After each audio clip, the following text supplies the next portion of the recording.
வணக்கம். இன்னைக்கு நம்ம பார்க்க போகிற சமையல் ஒரு அருமையான பட்டர் முறுக்கு எப்படி செய்யலாங்கிறத பார்க்கலாம். 1/2 கிலோ அளவுக்கு மெஷரிங் அளவு எல்லாமே சொல்லியிருக்கேன். ஸோ வாங்க எப்படி செய்யலாங்கிறத பார்க்கலாம். இப்போ ஒரு மிக்சிங் பவுல் எடுத்துக்கலாம். அதே மாதிரி ஒரு ஜல்லடையும் எடுத்துக்கலாம். மெஷரிங் கப்பில் 2 கப் அளவுக்கு அரிசி மாவு எடுத்திருக்கேன். இது வந்து 1/2 கிலோ அளவு. நீங்கள் வந்து எந்த அரிசி மாவுனாலும் எடுத்துக்கலாம். இடியாப்பு மாவு, கொழுக்கட்டை மாவு, இல்லை கடையில் விற்கிற அரிசி மாவு எந்த மாவாக இருந்தாலும் எடுத்துக்கலாம். எடுத்துகிட்டு கடாயில் போட்டு லேசாக வறுத்துக்கோங்க. இதை வந்து சேர்த்துக்கலாம். மெஷரிங் கப்பில் கடலை மாவு வந்து 1/2 கப் அளவுக்கு எடுத்திருக்கேன். நான் முன்னாடியே எல்லாமே அளந்து எடுத்து வச்சுட்டேன். அதே மாதிரி பொட்டுக்கடலை வந்து 3/4 கப் அளவுக்கு எடுத்து மிக்சியில் போட்டு பொடி பண்ணி வச்சுருக்கேன். இதையும் சேர்த்துக்கலாம். இந்த மாதிரி எல்லாத்தையுமே ஒன்றா சேர்த்து நம்ம சலிக்கும் போது மாவு நல்லா மிக்சிங் ஆயிரும். தனித்தனியாக போட்டு நம்ம கலக்கும் போது அந்தளவுக்கு மிக்சிங் ஆகாது. நம்ம முறுக்கு சுடையில் அங்கங்கே திட்டாக தெரியும். அதனால் இந்த மாதிரி எல்லாத்தையும் ஒன்றா போட்டு நல்லா ஒரு 2-3 தடவை சலிச்சிக்கிட்டிங்கன்னா உங்களுக்கு நல்லா எல்லாமே ஒன்று சொன்னாப்பில் கலந்துடும். நம்ம மாவு பிசையும் போது நல்லா வசதியாக இருக்கும். இப்போ பார்த்திங்கன்னா சின்ன சின்ன கட்டி கட்டியாக இருக்குது. இது எல்லாத்தையுமே தனியாக கொட்டிடலாம். இப்போ இந்த சலிச்ச மாவு எல்லாத்தையுமே நல்லா கலந்துட்டு மறுபடியும் நல்லா எல்லாத்தையுமே சலிச்சு எடுத்துக்கலாம். வேறு நல்லா ஒரு 2-3 தடவை சலிச்சிட்டிங்கன்னா எல்லா மாவும் நல்லா ஒன்று சொன்னாப்பில் கலந்துடும். உங்களுக்கு வந்து ஈஸியாக இருக்கும். இது வந்து புதுசாக பழகுறவங்களுக்காக நான் சொல்கிறேன். இல்லைன்னா முறுக்கு வந்து கிறிஸ்பியாக வராது. பொட்டுக்கடலையும் அந்த கடலை மாவும் ஒன்றா மிக்சிங் ஆகாது.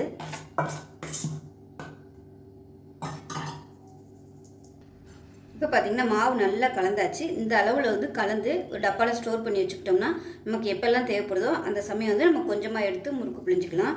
இப்போ பெருங்காயத்தூள் வந்து 1/4 டேபிள் ஸ்பூன் சேர்த்துக்கலாம். உப்பு வந்து நல்லா 1 டேபிள் ஸ்பூன் அளவுக்கு சேர்த்துக்கலாம். சீரகம் 1 டேபிள் ஸ்பூன் எடுத்திருக்கேன். இதுக்கு பதிலாக நீங்கள் எள்ளு சேர்க்கறதா இருந்தாலும் சேர்த்துக்கலாம். இது நல்லா கையில் வந்து கசக்கி விட்டுட்டு சேர்த்துக்கலாம். நல்லா வாசமாக இருக்கும். இப்போ இந்த சைடு கடாய் வச்சுருக்கேன், ஒரு சின்ன பேனு. இதில் வந்து நல்லா ஒரு 2 டேபிள் ஸ்பூன் வந்து பட்டர் சேர்த்துக்கலாம். கரெக்டாக 2 டேபிள் ஸ்பூன் மட்டும் சேர்த்துக்கோங்க. இது வந்து ரொம்ப கொதிக்க விடணும்னு அவசியம் இல்லை. லேசாக சூடு ஏறினா மட்டும் போதும். மெல்ட் ஆனால் போதும்.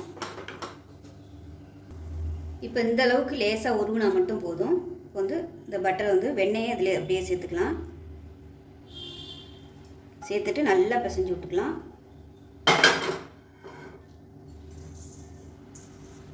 நல்லா அழுத்தி பிசையணும். அந்த வெண்ணெய் வந்து எல்லா மாவுலையும் நல்லா படுற மாதிரி நல்லா அப்படி கசக்கி விட்டு பிசைஞ்சு விட்டுக்கலாம். இதுக்கு பதிலாக பட்டர் சேர்க்கலைன்னா நீங்கள் எண்ணெய் கூட சேர்த்துக்கலாம். எண்ணெய் சேர்க்குறதா இருந்தால் 2 டேபிள் ஸ்பூன் சேர்த்துக்குங்க. ஆனால் பட்டர் முறுக்குக்கு பட்டர் சேர்த்தோம்னா தான் நல்லா வாசனையாகவும் இருக்கும், நல்லா பொறுன்னு இருக்கும்.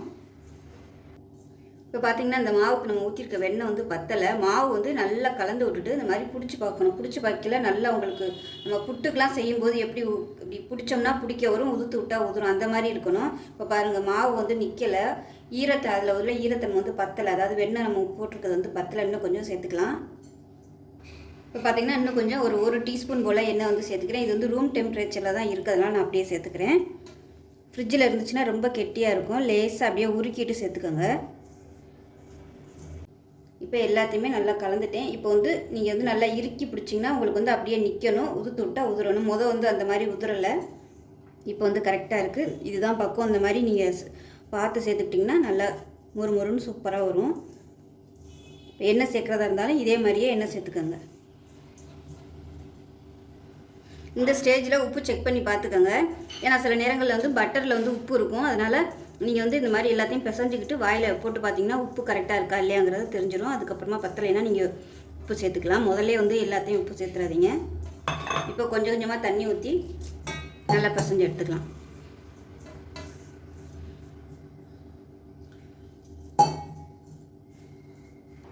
இப்போ பார்த்திங்கன்னா மாவு நல்லா சாஃப்டாக பிசைஞ்சாச்சு. ரொம்ப வந்து கெட்டியாக பிசையக்கூடாது. இந்த அளவுக்கு பிசைஞ்சுக்கோங்க. நார்மலாக நம்ம முறுக்குக்கு பிசைகிற மாதிரியே பிசைஞ்சுக்கோங்க. இப்போ வந்து நம்ம புளிய ஆரம்பிச்சிடலாம். இப்போ பார்த்திங்கன்னா பட்டர் முறுக்குக்குள்ளே அந்த ஸ்டார் வச்சு எடுத்திருக்கேன். இப்போ ஃபுல்லாக எண்ணெய் தடவிக்கோங்க. மாவு வந்து நல்லா சாஃப்டாக இருக்கணும். இல்லைன்னா உங்களுக்கு புளியறதுக்கு கஷ்டமாக இருக்கும்.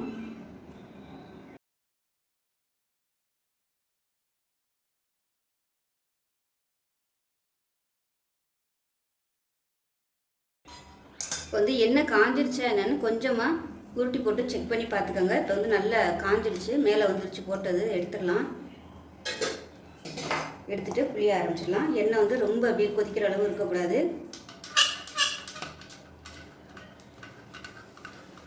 மாவு வந்து நம்ம கரெக்டாக பசைஞ்சிருக்கிறதுனால கட்டாகாமல் விழுகுது பாருங்கள். இந்த மாதிரி தான் இருக்கணும். கட்டாச்சுன்னா உங்களுக்கு வந்து மாவு ரொம்ப தண்ணியாக இருக்குதுன்னு அர்த்தம். அதில் கொஞ்சம் கூட கட்டாகவே இல்லை பாருங்கள். வாட்டுக்கு வந்துகிட்டே இருக்கு. கரெக்டாக மாவு பசையணும்.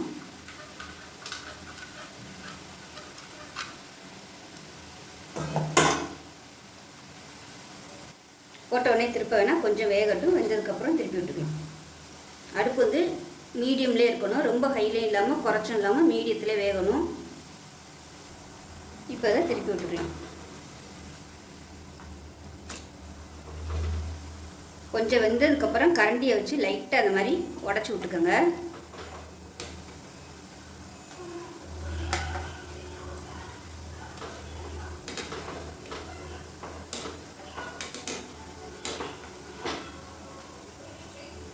இப்போ பார்த்திங்கன்னா எல்லாமே நல்லா சலசலப்பு எல்லாமே அடங்கிடுச்சு, நல்லா வெந்துருச்சு, கரெக்டான கலரில் வந்துருச்சு பாருங்கள். நான் வந்து கத்தியை வச்சு அங்கங்கே உடச்சி விட்டேன் பாருங்கள். சூப்பராக ரெடி ஆயிடுச்சு.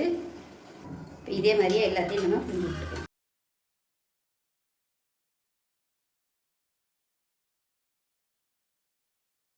இப்போ ரெண்டாவதாக போட்டது நல்லா வெந்துருச்சு, எடுத்துடலாம். இப்போ இதே மாதிரியே எல்லாத்தையும்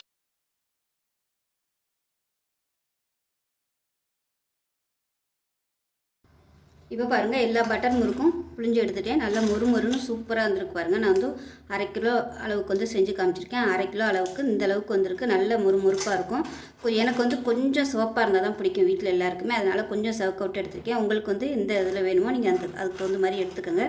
இது வந்து காற்று போகாமல் டப்பாவில் போட்டோம்னா 1 வீக் வரைக்கும் நல்லா கிறிஸ்பியாக மொறுன்னு இருக்கும். ஸோ இது 1/2 கிலோ அளவுக்கு பார்த்திங்கன்னா இந்த அளவுக்கு வந்திருக்கு. ஸோ இதே அளவுகளோட செஞ்சு பாருங்கள். செஞ்சு பார்த்துட்டு எப்படி வந்துச்சுங்கிறத சொல்லுங்கள். வீடியோ பிடிச்சிச்சுன்னா லைக் பண்ணுங்கள், கமெண்ட் பண்ணுங்கள், சேனலை சப்ஸ்கிரைப் பண்ணுங்கள், பக்கத்தில் உள்ள பெல் பட்டனையும் ப்ரெஸ் பண்ணுங்கள். நன்றி.